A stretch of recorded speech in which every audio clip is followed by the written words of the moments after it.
Hey, what's up, YouTube friends? Cheddar here, back with another video. First off, I hope you are doing well. I hope you have a good day, and I hope everything is going well for you. Thank you for joining me for this video. This is going to be a quick review of the new movie called The Monkey. The Monkey is directed by Oz Perkins, Oz being short for Osgood. If you did not know that, yeah, Oz Perkins. I'm kind of a fan of this director. I've been a fan since I saw his movie called The Blackcoat's Daughter, which was from, I think I saw it in 2018 or so, but I liked The Blackcoat's Daughter quite a bit. He also directed the movie Longlegs that came out last year that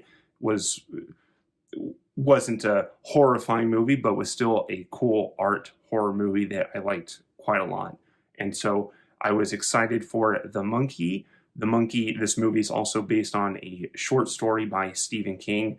I haven't read that story, and I honestly don't know the reviews, how it's received in the book community or the horror community. So I really had no expectations for this movie, and I had no expectations. I went in pretty blind, and I was kind of surprised by parts of that. I will say I will give you my score and the spoiler-free details first, so you kind of know my overall thoughts of the movie and get a determination if you should see it. And if you want to stick around for the spoilers, there will be, I'll go into the details at the end here, so you can stick around for that if you like.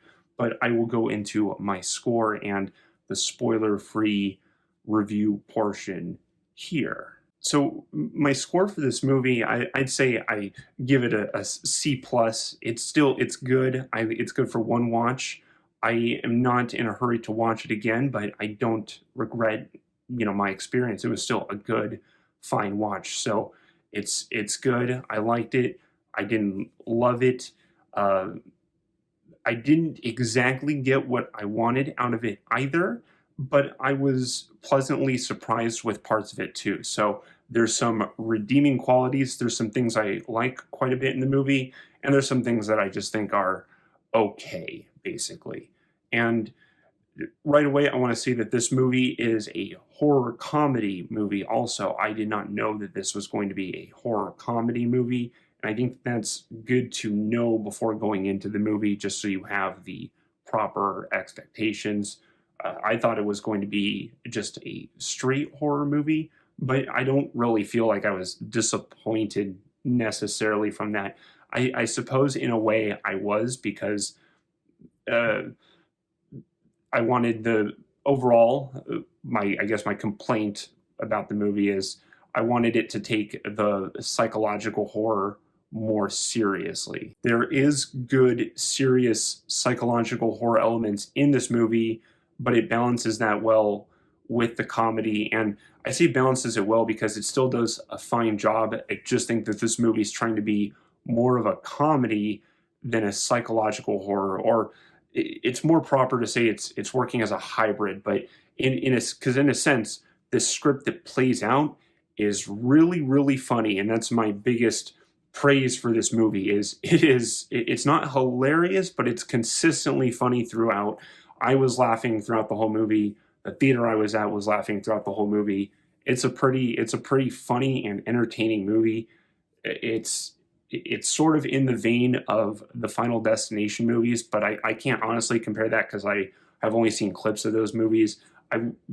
This movie probably was funnier or more funny than the Final Destination movies, because this was a really, really funny movie. So I would recommend this movie if you are in the mood for a comedy with some, scary elements, with some horror elements, that especially if you are okay with some gore, okay? There is some gore in this movie. It's not the max level gore, but it is, out of a 10, I'd say it's probably on the 7 or so. It can get fairly gory, but I've seen way worse than this too, thankfully. So it doesn't go super hard in that direction too.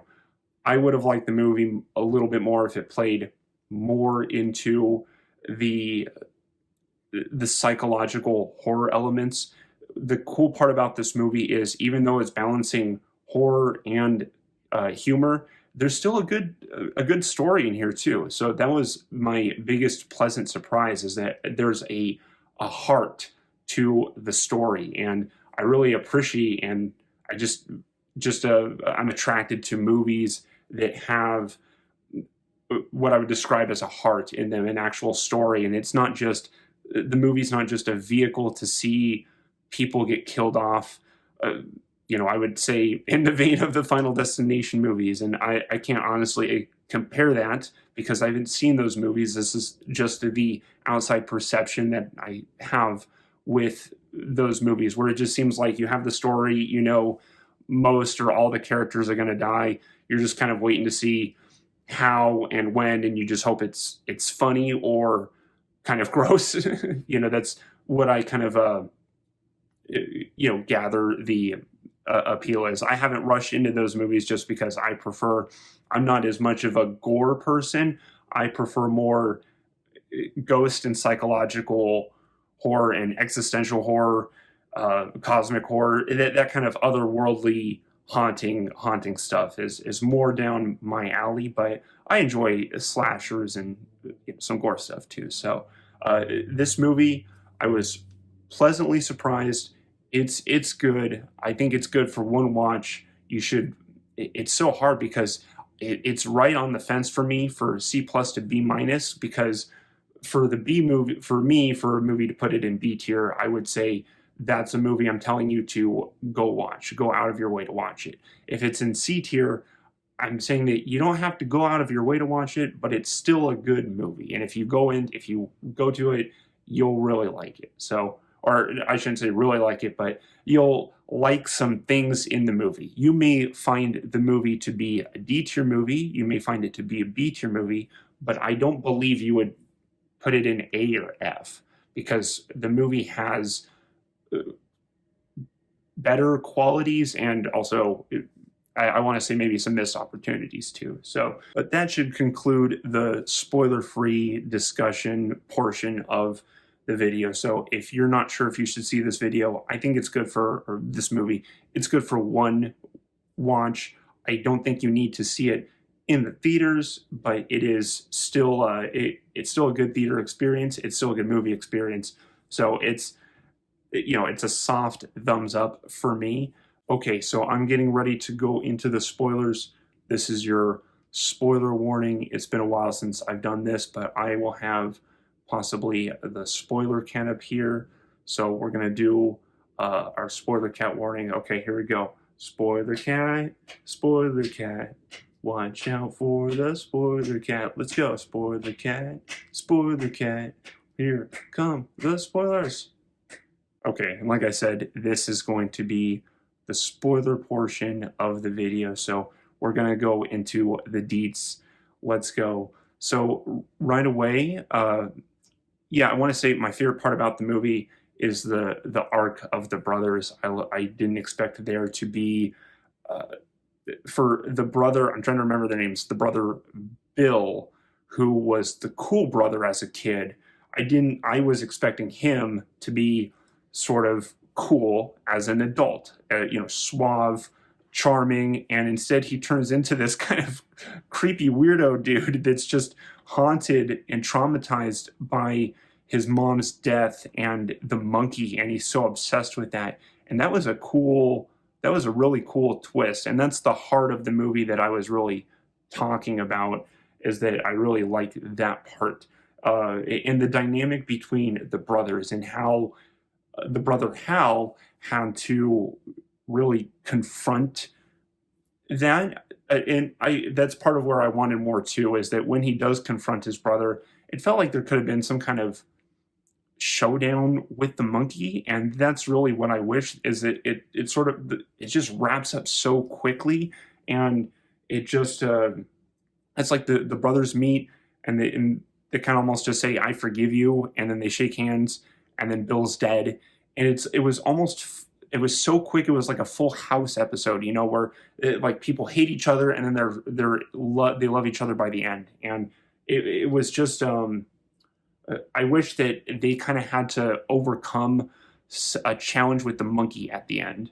This might be also from a uh, just a personal, bias of mine where I like when horror movies treat the monster as this last boss, this final villain, and there's basically like a boss fight, right? And that happens in some movies where they have to confront the killer or the monster. The group of of protagonists has to confront the killer or the monster, and the killer or the monster is treated basically like a last boss of a video game. And uh, sometimes crazy stuff happens in those at that time. So that's why I appreciate and I like when movies take that direction. And it just, not that the monkey had to do that, but it felt like there wasn't much confrontation with the monkey itself at the end. And I wanted them to have to almost fight the monkey. And I just think that I wanted more intensity in some way from the psychological horror, because a lot of the scares in the movie are dream sequency, and sometimes it's either the gory kills, which were never played very much as scary. I mean, some of them were, but a lot of them were comedic, right? Like when the real estate agent gets blown apart with the shotgun.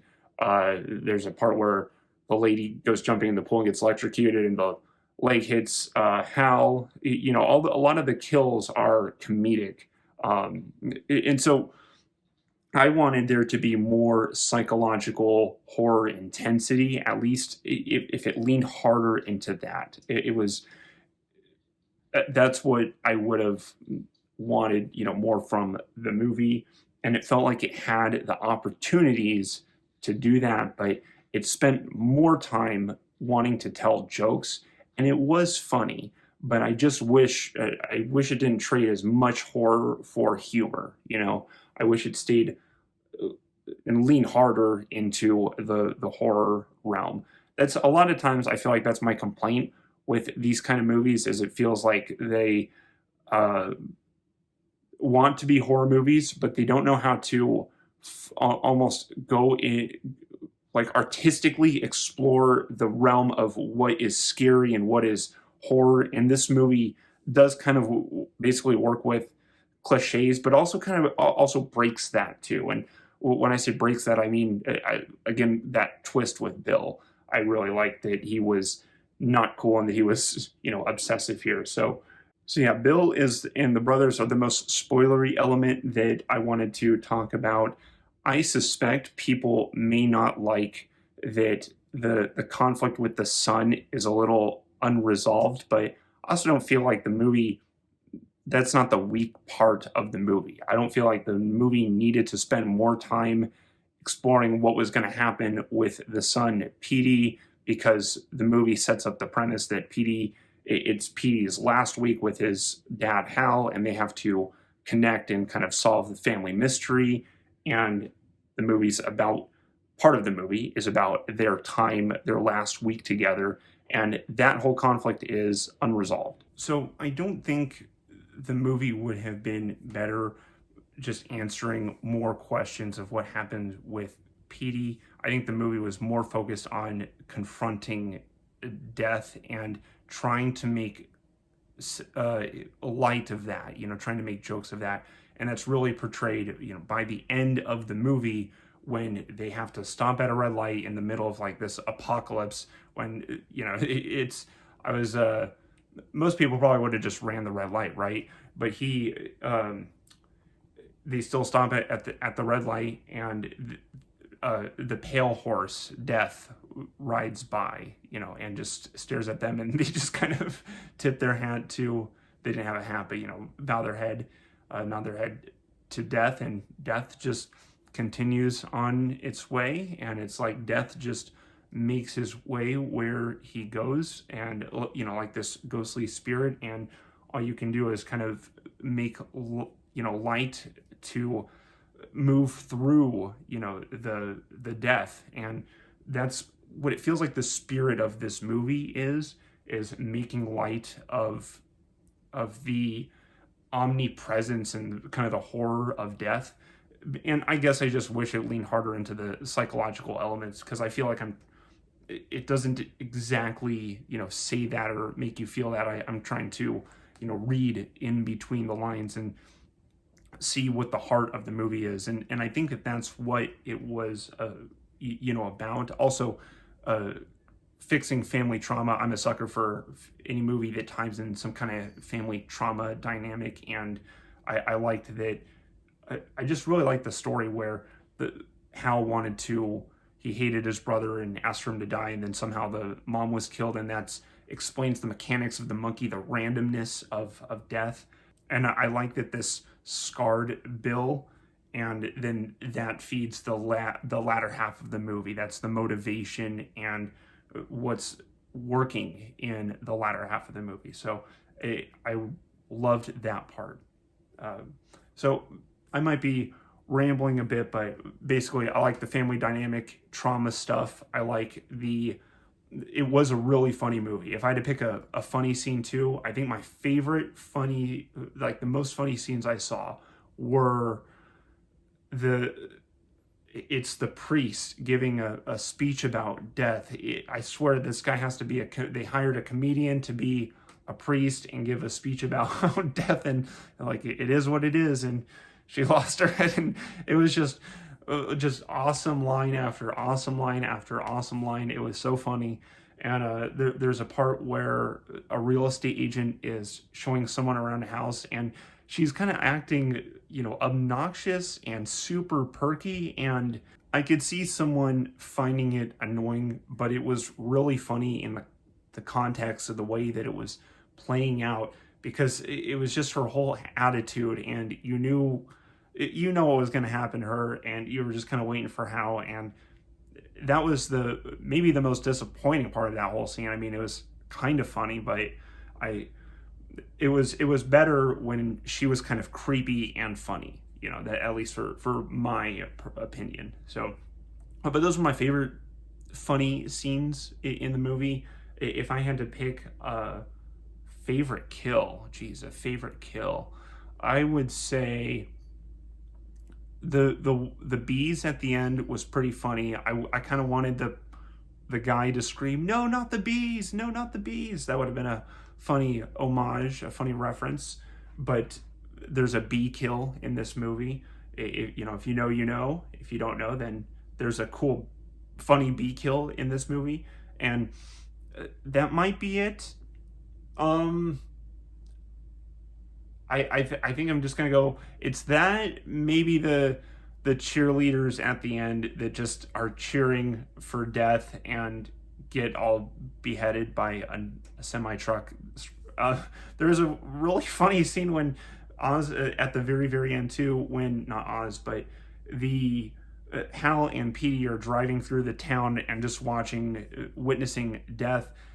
And it was kind of, confusing, but it was this lady, just one of the scenes of death that they see is this lady running by with the stroller, and it looks like the stroller's on fire. I couldn't fully tell if she was on fire too, but it's just a lady pushing a stroller, and it looks like they're both on fire. And it was